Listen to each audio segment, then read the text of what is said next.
My husband laughed at me in front of all our friends, but what happened later made him regret it. The evening air was cool, carrying the faint scent of blooming jasmine from the potted plants lining the patio of the upscale bistro where Lila and David had gathered with their closest friends. The soft hum of conversation filled the room, mingling with laughter and the clinking of glasses. Lila sat quietly beside David, her slender fingers nervously twisting a silver bracelet her grandmother had given her years ago. The bracelet was worn and simple, much like her life, steady but unremarkable. Unlike David, who radiated confidence and charm, effortlessly commanding attention with his sharp wit and commanding presence, Lila often felt like a shadow beside him, her voice barely rising above a whisper at gatherings like this. She had spent most of her 29 years trying to hold her life together with a quiet resilience born from humble beginnings. Growing up in a modest neighborhood, she had learned early how to stretch every dollar and carry herself with dignity despite hardship. She worked diligently as a receptionist at a small law office, a job that didn't inspire grand dreams but kept the lights on and food on the table. Yet, even when surrounded by friends, she often felt overlooked, the one who listened more than spoke, who preferred to let others shine. Tonight was meant to be different. Tonight, she had rehearsed a lighthearted story about a mishap at work, hoping to share a laugh, to show her friends that beneath the quiet surface was a woman with a sense of humor. As the table settled into a brief lull, Lila nudged her husband lightly and said, with a tentative smile, "I have to tell you all about what happened at the office today. It was so ridiculous I couldn't stop laughing, well, until it happened." David turned towards her with an almost amused smirk, his eyes sparkling with that usual mix of affection and something sharper, less comforting. "Oh, let's hear it then," he said, his voice steeped in casual entertainment. Lila took a breath, fingers clasping the bracelet tighter as she began recounting how she had accidentally sent an email meant for a colleague to their entire client list, a blunder that would have been mortifying if it weren't so funny in hindsight. But before she could get to the punchline, David laughed, a loud, derisive laugh that sliced through the warmth of the group like ice. "Oh, come on, you're not seriously going to brag about screwing up work," he said, his tone dripping with mockery. Several heads turned at the sudden disruption. Her friends' smiles faltered as they exchanged uneasy glances, unsure how to respond. Lila's cheeks flushed a deep, burning red. The warmth in her chest curdled into something cold, a sinking sensation as if the floor had vanished beneath her feet.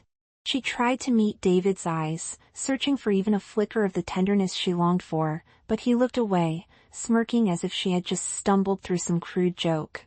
Her voice caught in her throat, and the words she'd prepared vanished. The laughter that bubbled up had once been a source of comfort, a way to connect, but now it felt like a cruel weapon wielded against her own vulnerability. The gathering that was meant to be a celebration of friendship and togetherness had morphed into a stage where she was the subject of ridicule. The soft whisper of "that's just how she is," made by someone she thought cared, felt like a betrayal that stung deeper than David's jeers. Lila's hands clenched under the table, nails biting into her palms as the world around her tilted, and all she wanted was to vanish. No one said anything more, the room heavy with silence as David leaned back, arms crossed and triumphant, basking in the subtle power of his put-down. Lila forced a smile, brittle and tight, all the while knowing that what had just unfolded was not an isolated incident but the culmination of countless moments where her worth had been minimized, her voice drowned out. As the night wore on, she sat quietly, laughter now foreign to her lips, the pain of invisibility settling deep in her bones. Friends chatted around her, but Lila felt a gulf opening, isolating her in plain sight.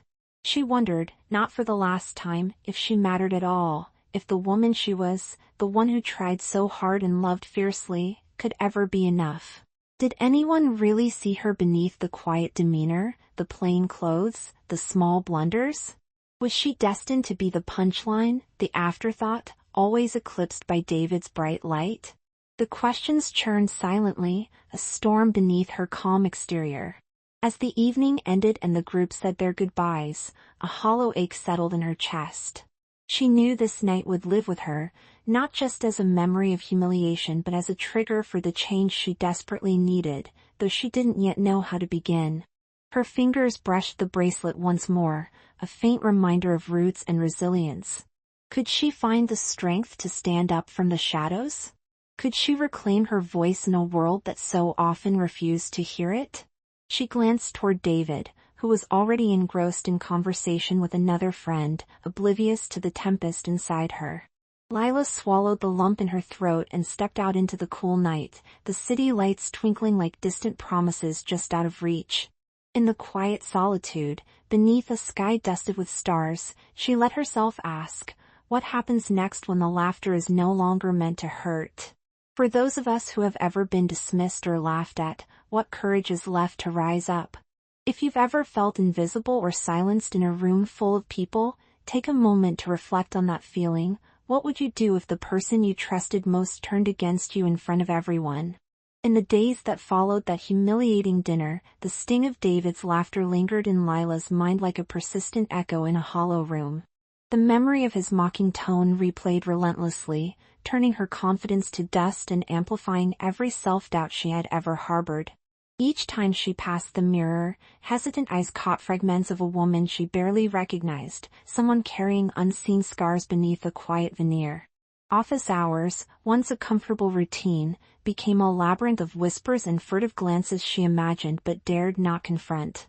She had become hyper-aware of every misstep, every awkward pause, feeling as if the world silently catalogued her failings just as David had. At home, the dynamic between Lila and David grew colder. David resumed his usual role, charming and commanding in every social setting but dismissive and impatient when his mask slipped behind closed doors. Conversations shifted from light and playful to terse exchanges, filled with a tension that seemed to hang like a thick fog, suffocating hope. One afternoon, Lila caught him scrolling through social media, chuckling loud enough for her to hear. She inched closer, curious and apprehensive. "What's so funny?" she asked softly. Without looking up, David replied, "Just some friends roasting each other. You'd probably find it hilarious if you weren't so sensitive." His words cut deeper than any overt insult. She nodded silently, knowing that her sensitivity was often code for weakness in his eyes. At the small law firm where she worked, the atmosphere shifted gradually. Though her coworkers remained polite, a subtle change in their demeanor was undeniable. Ellen, a colleague who had once been warm and supportive, now offered only surface smiles and brief nods. Lila remembered the moment clearly. During a team meeting, Ellen had once complimented her dedication, but after that night, she seemed to avoid eye contact, perhaps uncomfortable or uncertain how to navigate the awkwardness her humiliation had caused. It felt as if an invisible barrier had been erected, isolating Lila in her pain and solitude.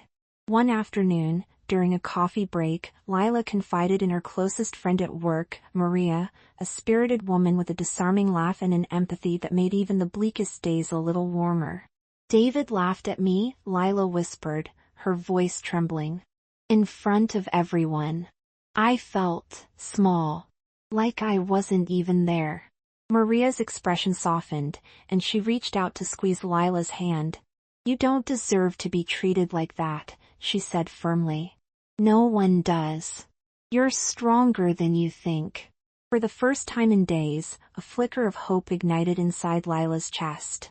The kind of hope that felt both fragile and vital, like a tiny flame in a storm. However, that fragile optimism was quickly challenged. One evening, David's derision surfaced again, this time more vicious and less hidden. They had friends over for a casual get-together, but the tension simmered beneath the surface. David seized the opportunity to belittle Lila subtly, critiquing her tastes and choices in front of the group. "Maybe if you spent less time worrying about things that don't matter and more time learning to be interesting, people would actually want to listen," he scoffed, smirking as he glanced around to gauge the reactions. Lila's heart pounded in her chest, a mix of shame and disbelief washing over her. The friends' laughter felt cruel, their eyes flicking away, unable or unwilling to confront the injustice unfolding before them. After the guests left, Lila sat alone in the dim light of their living room, the shadows stretching long and cold across the worn carpet. Tears she had fought to hold back now spilled freely, staining her cheeks.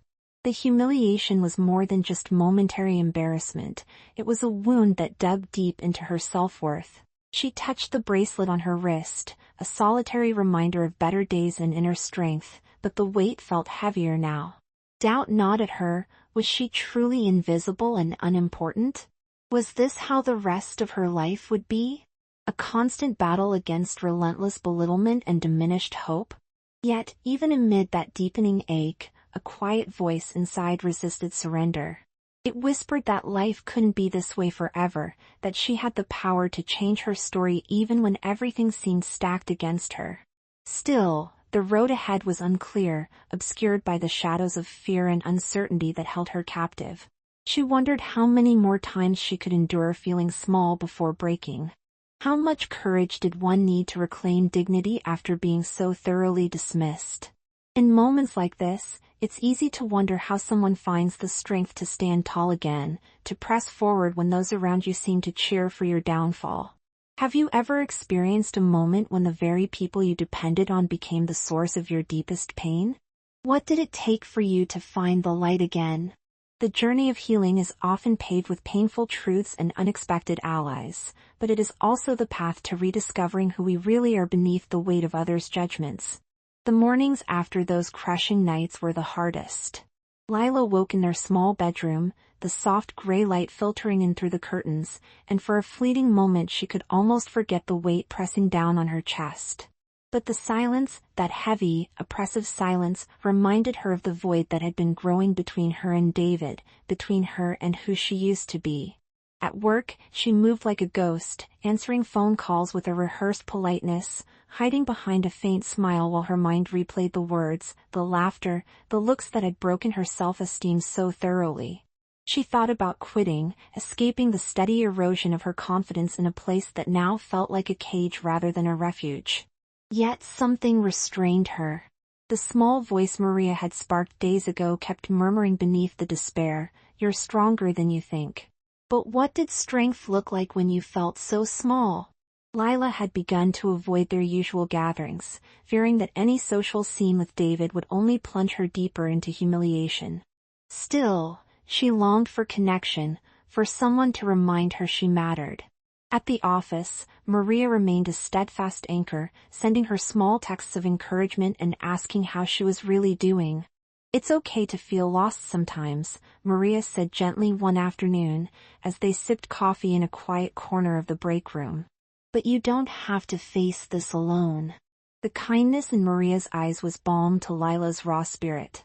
Slowly, she found herself opening up about the jokes, the cold shoulders, the nights soaked in tears.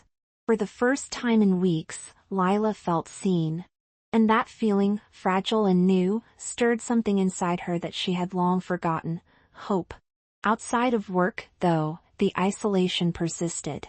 David's presence hovered like a storm cloud, unpredictable and dark. One weekend, she attempted to confront him, softly voicing her hurt. "David, when you laugh at me or make those comments in front of everyone, it breaks me." She braced herself, her hands clenched into fists in her lap, heart pounding with the anxiety of vulnerability. He paused for a moment, eyes narrowing, then scoffed. "You're too sensitive," he dismissed her. It was a joke. Don't make a big deal out of nothing. That dismissal felt like a deep-wound reopening, her pain invalidated and shoved aside. She wanted to shout, to scream that it wasn't nothing, that the humiliation was real and raw. But the words caught in her throat, and instead, she turned away, fighting back tears. The loneliness that followed was suffocating. Lila began to wonder if she was making a mountain out of a molehill, if perhaps she was overreacting to what was just David's way of teasing. But every mocking laugh, every snide remark, reaffirmed in her heart the truth she tried to deny: she was being diminished, not loved. Yet even in the darkest moments, a flicker of rebellion sparked within. What if all this pain was a turning point? What if the humiliation was not the end, but the start of something new? A beam of light emerged unexpectedly one cold afternoon when Lila's boss invited her to spearhead a new outreach project aimed at expanding their client base. It was a significant opportunity, one that required not just organizational skills but leadership and public speaking. Lila was hesitant at first, the fear of failure gnawing at her confidence. But Maria cheered her on relentlessly. "This is your chance," she said. "Show them who you really are." She took a deep breath and accepted the challenge quietly, determined to prove to herself that she was more than the sum of David's cruel jokes and the silent judgments of others. As weeks passed, Lila threw herself into the project with an intensity born of desperate need and newfound resolve. Late nights reviewing materials, drafting presentations, practicing speeches before a cracked mirror, each step was a small victory against the inner voice that told her she would fail. There were moments when fear threatened to consume her, moments when she questioned whether she had the strength to stand in the light she so long avoided. But with every hurdle overcome, her confidence grew, fragile but persistent, like the first green shoots after winter's bleakness. It was a lonely fight, but not a losing one. Small victories began to pile up, positive feedback from colleagues, successful meetings, a growing reputation for competence and dedication. Lila felt the stirrings of pride that came not from others' approval, but from her own hard work and courage. And yet, the hardest test came from home, where David's cold dismissals still cut deep. She wondered how much longer she could bear the dissonance, the rising star at work shadowed by the husband who refused to see her worth. Have you ever faced the crushing weight of rejection from those closest to you, yet found a glimmer of strength to keep moving forward? Lila's journey was far from over, but in the quiet spaces between doubt and hope, she began to realize that sometimes, the most powerful ally in overcoming humiliation is the courage to believe in yourself even when no one else does. What's the moment that changed everything for you? Sometimes, the smallest decision to keep trying can become the spark that ignites a fire inside. The turning point came on a bleak Tuesday afternoon when everything seemed to spiral beyond repair. Lila had just returned home from a demanding day at the office, her mind still racing with logistics and presentations. She hoped to find a quiet moment of peace, a brief respite from the relentless pressure threatening to consume her. Instead, she was greeted by an icy stare and a sneer from David as he lounged on the couch, scrolling on his phone. The air between them was thick with unresolved tension. "Oh look, the little receptionist thinks she's a big shot now," he mocked loudly, loud enough for the neighbors to hear through the thin walls. "Trying to be someone important? You're still just you." The words hit Lila like a physical blow, the sting intensified because the attack came not just in cold-hearted words, but laced with condescension and scorn in front of their teenage niece, who had come over for the afternoon. The young girl's wide eyes darted nervously between the two, sensing the silent storm that had been brewing for weeks. Lila's fingers trembled as she set down her bag, fighting the urge to explode, to scream that David's words no longer defined her. But instead, she took a steadying breath and calmly replied, "I may be just me, but I'm also stronger than you give me credit for. And I won't let your insults diminish what I've worked so hard to build." For a fleeting moment, David's smirk faltered. There was a flicker of something unreadable in his eyes, surprise, irritation, maybe even a hint of respect, before he dismissed her again with a harsh laugh. "Funny how quick you get cocky when you think everyone is watching." But this time, Lila held her ground. She refused to retreat into the shadows where she once hid. That night, as David turned away and retreated into his own world, Lila felt something inside her shift irreversibly. The humiliation that once threatened to crush her spirit now fueled a fire of determination. The very next morning, Lila walked into work with a renewed sense of purpose. Her team had been preparing for a massive presentation to a potential client, and despite the knots of anxiety twisting inside her, Lila stood at the front of the room commanding attention not through volume, but through quiet authority and conviction. She delivered the proposal with flawless clarity, weaving data and heart into a compelling narrative. Colleagues exchanged impressed glances, and the client's nods of approval felt like a balm on old wounds. The project, which had once seemed daunting, was now a platform for her to showcase not only her capabilities but her resilience against personal storms. As days turned into weeks, the project flourished. Lila's name began to circulate in the office, no longer as the quiet receptionist, but as a formidable professional whose dedication inspired others. The culminating moment came during the company's annual meeting when her boss publicly commended her leadership. Lila has proven that strength isn't always loud, it's in what you do when no one is watching, and how you rise when life tries to keep you down. Applause filled the room, and for a moment, Lila allowed herself to bask in the glow of acceptance and achievement. News of her success rapidly spread beyond the office walls, eventually reaching the ears of their mutual friends, some of whom had witnessed the humiliations she endured in social settings. Their surprise was evident. Some expressed regret for not standing up for her, others shame for remaining silent. They approached Lila with sincere apologies and newfound respect. It was an unexpected kind of victory, one that validated years of quiet struggles and silenced hurt. Meanwhile, David struggled to maintain his usual swagger in their social circles. The man who had once enjoyed deriding his wife now found his authority questioned, his own insecurities amplified as Lila's light grew brighter. When they next attended a gathering with friends, the dynamic was palpably altered. David's previous confidence gave way to awkward silences, flickers of jealousy, and forced smiles as all eyes gravitated towards the woman he had tried to diminish. His attempts at subtle jabs became strained and ineffective, met with polite but firm resistance from those who had chosen to stand with Lila. One evening, alone in their living room, David broke the silence, unusually quiet, vulnerable even. I didn't realize how much I hurt you," he muttered, eyes fixed on the floor. "I was wrong. I see that now." Lila's heart swelled with a mix of relief and cautious hope. This was not forgiveness granted lightly, nor a moment of reconciliation born from weakness. It was the beginning of something new, a possibility for mutual understanding and respect built on honesty and growth. If you've ever faced the devastation of being humiliated by someone close to you, do you believe in the power of transformation? Can the darkest moments become the spark that ignites true change? Lila's journey reminds us that even when we hit rock bottom, unexpected kindness, sometimes from ourselves, sometimes from others, can turn despair into hope and make us stronger than we ever imagined. What act of courage would you take if you knew it could change everything?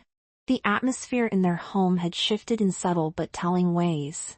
The once impenetrable barrier of silence and sarcasm between Lila and David now quivered under the weight of unspoken truths and tentative apologies.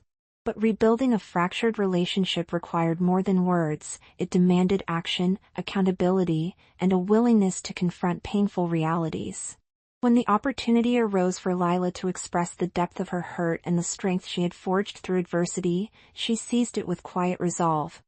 It happened during a small dinner party hosted by close friends, the kind of gathering that had once been a stage for David's humiliations. This time, the room felt different.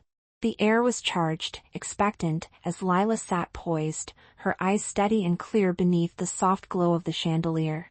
A question from a mutual friend about her recent work sparked a conversation that brought out not only her achievements but also the emotional journey beneath them. David, sitting across from her, really listened, for the first time in what felt like an eternity. With calm honesty, Lila addressed the room.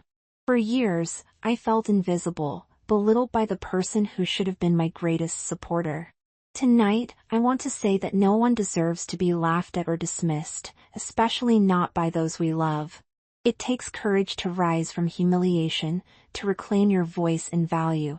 And I'm here to tell you that strength isn't about never falling, it's about standing up even when you're scared and vulnerable." Her words resonated deeply. A hush settled over the group, followed by an outpouring of respect and admiration. David's expression was inscrutable, but when Lila's gaze met his, it held neither anger nor resentment, but a quiet dignity that pierced through his defenses. He struggled to find words at first, then admitted, "I didn't realize how much my words and actions hurt you. I took your kindness and patience for granted. You're right, you are strong, and I was wrong to tear you down." It was a moment of reckoning in truth, a necessary step toward healing. The conversation opened a channel between them that had long been blocked by pride and misunderstanding. Over time, David sought therapy to unpack his own insecurities and behavior patterns that had contributed to the cruelty.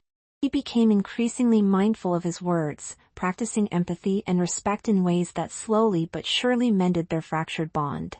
It wasn't an overnight transformation. Trust had to be rebuilt step by painstaking step.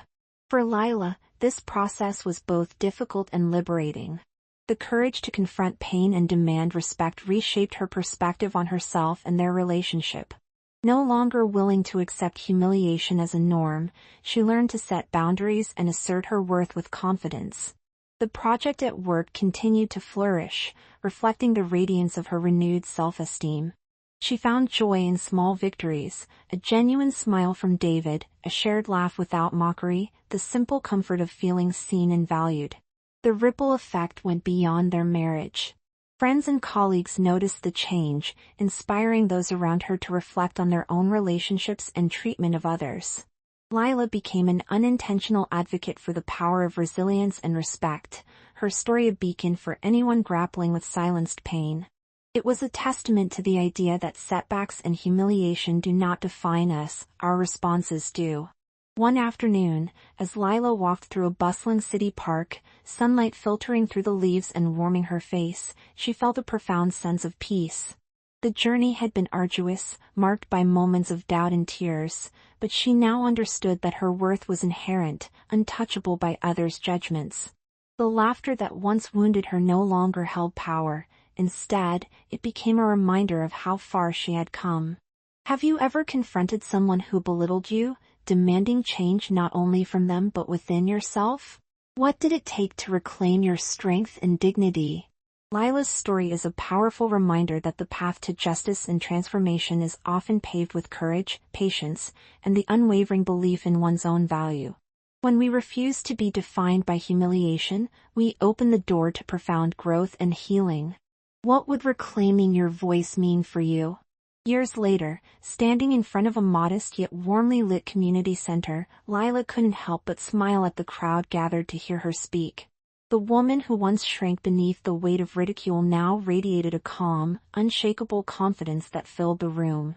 She had transformed not only her life but the lives of many who resonated with her story of pain, resilience, and triumph. Looking across the sea of eager faces, she saw women and men from all walks of life, some still struggling, others on the road to healing, united by the universal need to be seen, heard, and respected. Her journey from the humiliating dinner party years ago to this moment had been anything but linear. Behind the poised exterior were countless nights of reflection, tears, and hard conversations. But each challenging step had forged a deeper self-awareness and a fierce resolve to live authentically. She had become an advocate, a mentor, and a living testament to the power of reclaiming one's voice. The bracelet on her wrist, now polished and shining, served as a symbol, a connection to her past, a reminder of the strength that had carried her through. David, who had once so carelessly wounded her in front of friends and family, had undergone his own transformation. Their relationship evolved into a partnership founded on mutual respect and open communication. And while scars from the past remained, they no longer dictated the terms of their bond. What had once been a source of shame became a catalyst for growth, understanding, and love that was deeper and more meaningful than either had ever imagined. Lila's message to the room was simple yet profound: you are worthy, no matter what anyone says. Humiliation and pain are part of the human experience, but they do not define you. It is what you do after it breaks you that reveals who you truly are. Stand tall, speak your truth, and surround yourself with people who lift you up. Your voice matters, your story matters, and most importantly, you matter. As the audience rose to applaud, some wiping away tears, Lila felt a profound sense of peace settle over her, not from external validation, but from the affirmation of her own worth. Embracing her journey, with all its shadows and light, had given her a power that no laughter or ridicule could ever steal away again. If this story resonated with you, please hit that subscribe button and join our community of strength and inspiration. See you in our next story.